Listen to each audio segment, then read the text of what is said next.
Haste is a predominantly red keyword ability that allows a creature to attack the turn it enters the battlefield.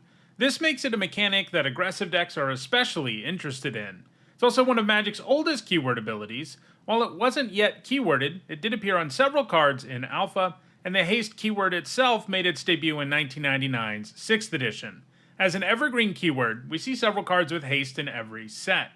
There are lots of great Haste cards in the history of Magic, and if you're interested in learning about those, check out my MTG Top 10 on the topic. While Haste is purely upside and there are lots of great cards with it, that doesn't mean that every creature with Haste is good. After all, Haste has been around since the beginning and is heavily used, to the point that there are more than 1,200 cards with Haste in Magic. When you make that many cards, there are bound to be some bad ones, as we'll see in this video, where I'll give my picks for the 10 worst Haste cards in Magic. This video is sponsored by Card Kingdom. Use the links in the description to visit their store.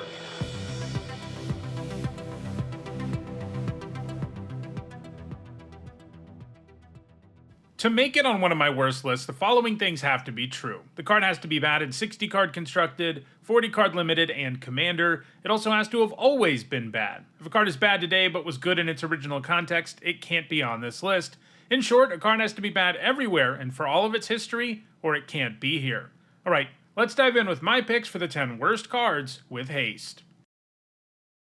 At number 10, it's Ambush Party. For 4 generic and a red, it's a 3-1 with First Strike and Haste. 5 mana for 3 power, First Strike, and Haste isn't too bad of a deal. That's why it's at number 10. But it's the number I left out just now that makes Ambush Party really bad. It only has 1 toughness. Now, while First Strike prevents a random token from taking it down in combat, it does still die to just about any effect, including virtually free ping effects. And if you're sinking 5 mana into a creature, you can't really afford for your opponent to have a plethora of ways to deal with it for far less mana. Make no mistake, this is definitely the best worst card on the list thanks to First Strike, but it's still awful. At number 9, I've got Raging Cougar and Wild Kolos. Both are 2 generic and a red for a 2-2 with Haste. There's actually one other card out there that is functionally identical, Goblin Chariot, but he gets to avoid the list by virtue of being a goblin. That's pretty massive upside with all the goblin payoffs that exist, upside that neither the Cougar or the Kolos has. 3 mana for a 2-2 with Haste is just a bad rate. Sure, it can get in for a hit right away if your opponent's shields are down, but they're going to be smaller or the same size as just about any other 2 or 3 drop, so they really aren't good in combat, and it isn't like getting in for 2 haste damage for 3 mana is a good deal to begin with. At number 8, I've got Gruul Scrapper. For 3 generic and a green, it's a 3-2, and if you spent red mana to cast it, it has Haste. So the absolute ceiling here is a 4 mana 3-2 with Haste, which is a bad card, and was bad back during Ravnica Block 2. And you only get Haste if you're playing it in a red-green deck and you use red mana to cast it. In other words, you're far from guaranteed to give it Haste to begin with, and even when it has Haste, it isn't very good. They should have at least made it a 3-3, then it doesn't feel quite as dismal as it does. At number 7, I've got Kavu Runner. It's a 4 mana 3-3 that has Haste as long as your opponent controls no blue or white creatures. So, like Gruul Scrapper, it's a 4-drop that has conditional Haste, and it actually has better stats overall than the Scrapper as a 3-3. But at least with the Scrapper, you have some control over whether or not it has Haste, since, like, you can decide to play it in a red-green deck at least. Kavu Runner only has Haste if something is true that you have no control over. Basically, you better hope you aren't playing against white or blue, otherwise we're talking about a straight-up Hill Giant, which is an awful card. At number 6, it's Skizzik Surger. For 4 generic and 2 red mana, it's a 6-4 with Haste. If we stop there, this is one of the best stat lines on the list, which is pretty sad, because if this were just a straight-up French vanilla 6 mana 6-4 with Haste, it would still be a bad card, so that tells you something about the quality of cards on this list. Anyway, unfortunately for the Surger, it has a downside in addition to its subpar stat line, because it has Echo, sacrifice 2 lands. Which means that on your next upkeep you have to sacrifice 2 lands or sacrifice the Surger.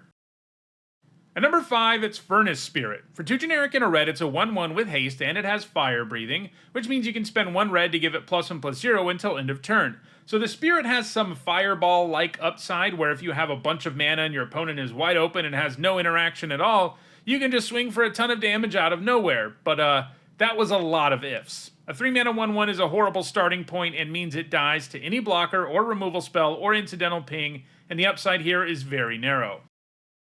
At number 4, I've got Lightning Shrieker. Certainly the most efficient creature on the list when we only take stats and keywords into account. Lightning Shrieker is 4 generic and a red for a 5/5 with Flying, Trample, and Haste. But it comes with one really big downside. At the beginning of your instep, you shuffle it into your library. In other words, this is a conditional version of Lava Axe that only gets in for 5 if your opponent can't block or otherwise interact with it.